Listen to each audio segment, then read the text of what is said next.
Hi, I'm Mike, and I'm a gambler. Hi, and welcome into Meet Me the Movies Open Dialogue. I am Thomas Manning, and today I'm really excited to be sharing with you my recent discussion with actors Edgar Ramirez and Abbey Lee talking about their work on the new Netflix limited series Florida Man. It is from creator Donald Todd.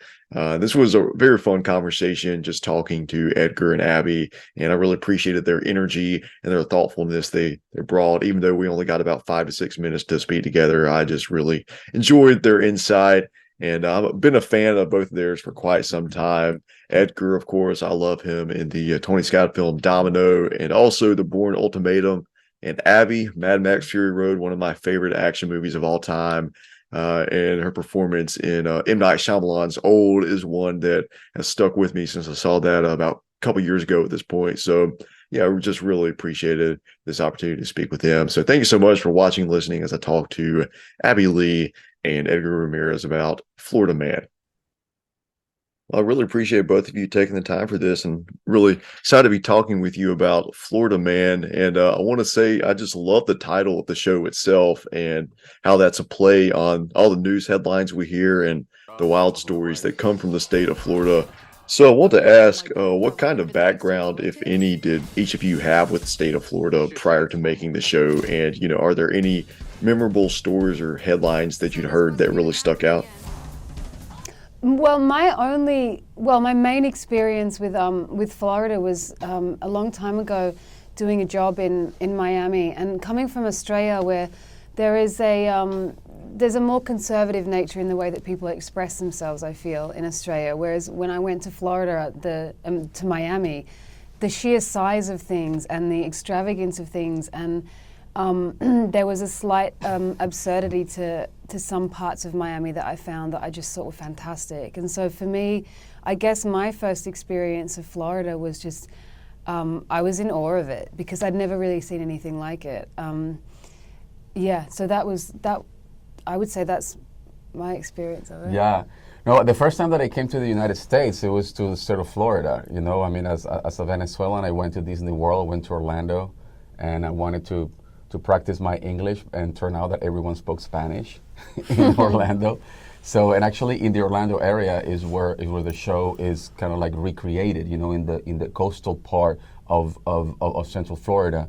And I remember I was with my family. There was a moment in our lives that my family was living in Florida. They were living in Miami. I was still in Venezuela, and then I came to visit, and a hurricane was coming.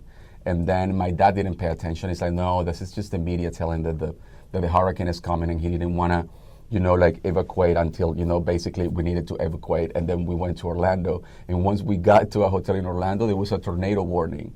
So it's like, Wow. I remember that feeling of it's like, okay, are we going to escape from the weather eventually? That and I don't know. I also had the opportunity to go to the places where the show is, the places that inspired the show, and it was a very important experience for me, to get all the sensorial experience of those places, the people that I saw, the beaches that I saw, the places. It was really important to me because in the end the show is fun, and it's colorful, and it's sexy, and it's cheeky, but there's also real people trying to make the best out of the situations. I mean, you see also that in these characters, the more they run away from the ghosts of their past, the quicker they come back to haunt them.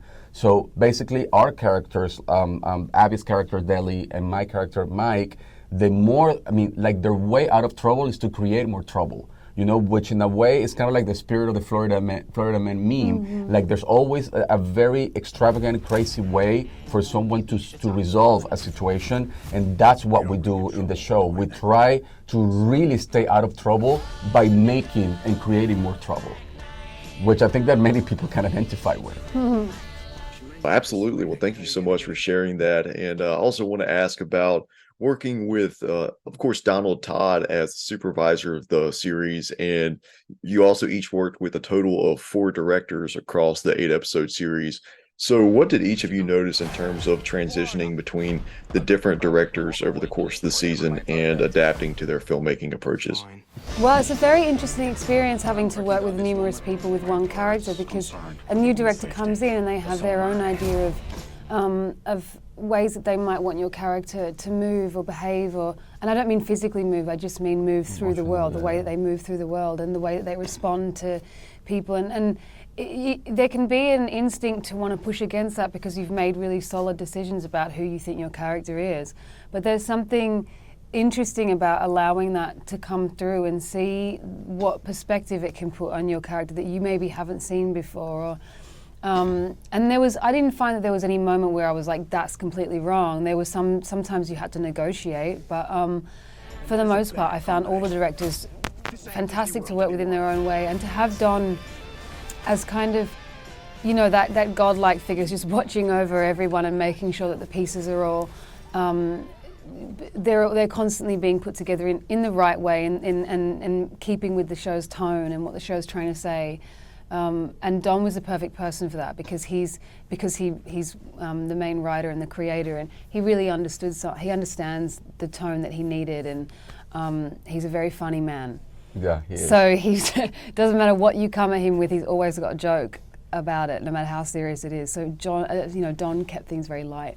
Yeah, I think that each director has their own superpower, you know, and I felt it that way, that they would all bring something very unique that has to do with their personality. And I think that every time we work with a different director, I think that they were like bringing more richness to the characters. So it was pretty seamless in a way. And yeah, as Abbey said, Don was always there to kind of like monitor that the tone was kept on the right track. Because one of the things that we find one of the most interesting things about the show is precisely the tone, because it's a very delicate tone. I mean, it is a comedy, but it's not necessarily like a broad ha comedy. It's kind of like it's offbeat and weird and delicious and dangerous and cheeky and sexy, and that was a very delicate line that we all tried. I mean, it was a very tight rope that we all tried to walk on.